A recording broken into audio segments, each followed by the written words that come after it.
You know, watching Acolyte probably comes closest to the feeling of playing Russian roulette. Every week you have to spin the revolver drum again, but it's practically guaranteed that you won't like the result. Unfortunately, the quality of the story is not deeper than the puddles that you find on the streets every now and then, making you wonder if another team worked on the script. But hey, I have resolved to watch the series to the end to see how deep the Avalanche still rules. Except the canon is broken, characters have no soul, or a sheer number of coincidences happens to drive the story forward that the writing team pulled from I have no idea where. This episode has some great lightsaber choreography, which shocked me to be honest.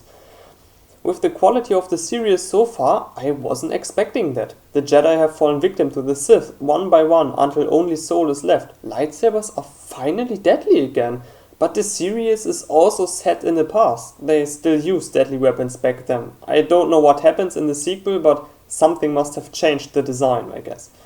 Jokes aside, the writers stepped on the gas in this episode to drive over every obstacle. After the first 4 episodes and knowing Disney, I expected that no one would die at the end of the series, or at least only characters introduced moments before. Fortunately, I was wrong.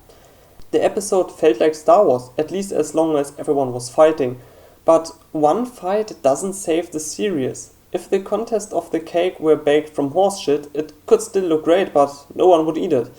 Well, in much of the episode, Smiler Ren massacres the Jedi. The grin reminds me a little of Eren from Attack on Titan, and even though the action looks intense, they should have just left out all the dialogue. A Jedi doesn't need to ask pointless questions like this: what are you? Or which master hides his face behind a mask? Usually the words were always used to tick off your opponent, to bring him off balance, or they were just left out altogether. In the meantime, Jackie manages to overpower May and put her in handcuffs for her actions, which brings us to the characters. We still don't know anything new. It's now the 5th episode where all characters are acting like ping pong balls. Soul is on the planet because of his guild, or at least because of his past and whatever he did back then in connection with Osha and May. But for some reason he still won't say what it is, even though Osha is the only one who doesn't have a clue what's going on.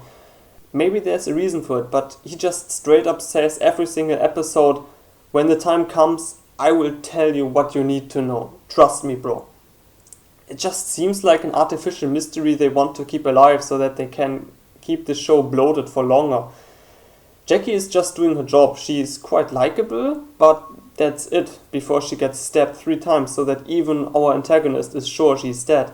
But you never know with Disney. 3 arm-sized souls should do the job, though. I hope. She wasn't important anyway. What did we find out about her? She doesn't have any relationships with other characters, so who cares if she dies, to be honest. It's a shame that they waste such an interesting design, I give them that, but she never had any value in the story whatsoever. It's no wonder that Soul continues to keep his secret. Even though he acts well, nothing more happens to the character. His motivation is hidden behind the secret. He also doesn't seem to have emotional relationships with other characters that we should care about. To a certain extent he does care about the other Jedi, but it's not a relationship that interests us as a viewer. Meanwhile, Osha still has no interest in the past or why May is killing Jedi. However, this is the first time she's made her own decision without having to be pushed or persuaded by another character to do anything. Will this be the switch from passive to active so that she finally does something on her own? I don't know. It should have happened a long time ago if you ask me. They might just forget about it in the next episode. Who knows? The decision to become a Jedi in the backstory doesn't count. There was absolutely no explanation for why she wanted to become a Jedi. That was just her character as a child.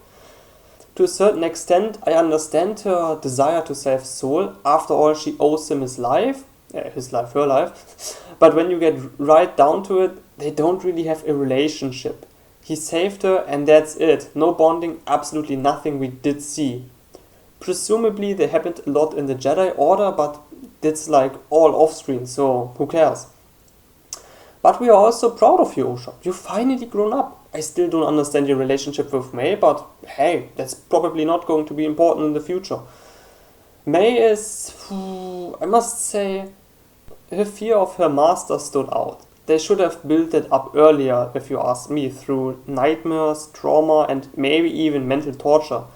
This Smilo Ren is so desperate to have a disciple, so why not show him killing all the students who don't perform as required beforehand? Then I would immediately understood her panic and fear. If he's like 11 or 12 or just shortly after losing her family and has to see other kids get slaughtered by him, because they are not strong enough in the Force, it's perfectly understandable why she would rather run away than help. If you don't want to show May's backstory at this point, you could emphasize her fear only by mentioning her master in the first and second episodes and kind of show her reaction, or the reveal of the Sith probably didn't surprise anyone. He looked menacingly and competent. I especially liked how he used his helmet in the fight to disable the Jedi Blades. We don't know much about his plans or motivation yet, which could be criticized as the show could have introduced it via May. As it is, he doesn't seem particularly connected to the world. Maybe we get to know him now. He at least wants to have a Padawan and be allowed to use his ability freely. I would say this character and how it's handled is pretty solid for the show, but you could have done more. From a story perspective, the fight works to some degree. We get a payoff in the form of introduction of the Sith and how scared May is of him. It's nothing special, but I think it exceeds some expectations, even if they weren't too high to begin with.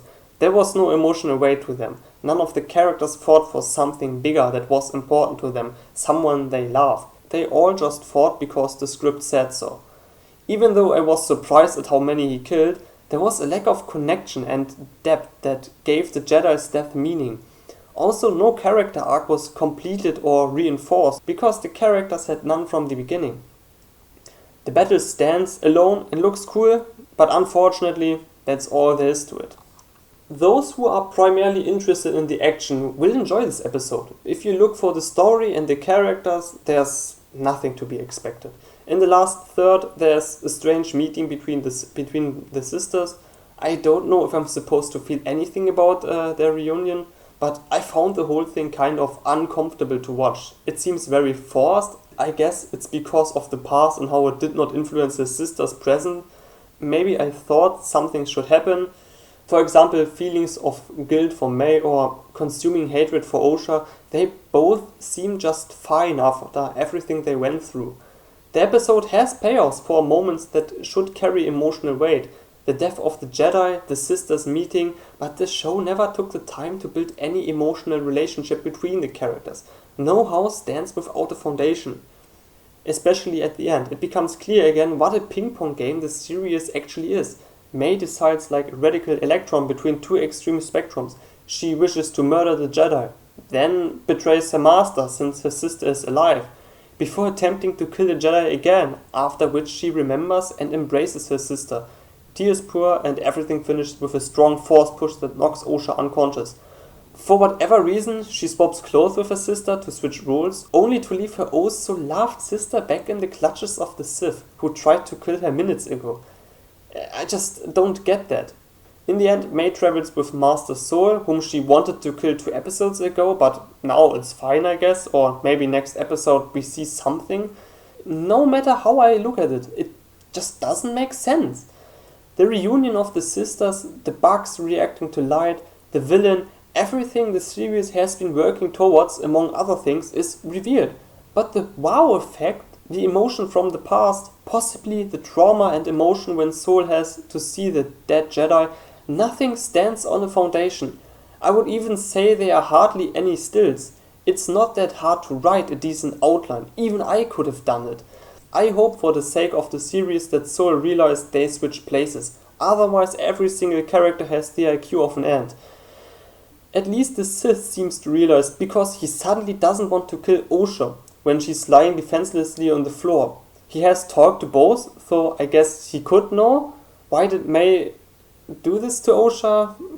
I honestly don't even know the writers know. From those 5 episodes so far, this is definitely the best. That doesn't mean it is good, but at least it had some cool action. This is exactly what the fights in the sequel should have looked like, but with way more emotional impact. Good fights alone don't make a story. If the formula were that simple, every movie could be a masterpiece. Disney has a tall mountain to climb over the next few years if they want to regain the trust of the fans and ignite the flames of anticipation for all Star Wars fans. Now, no one really cares if a new project releases. The show lacks thoughtful characters, and I highly doubt that will change in the next 3 episodes. Even if the series was planned as 2 seasons, that's no excuse. Arcane only had 9 episodes, and they created a masterpiece. A story almost unmatched in television. Next week, we get to play Russian roulette again. Let's see what they load into their new revolver. It can't get much worse.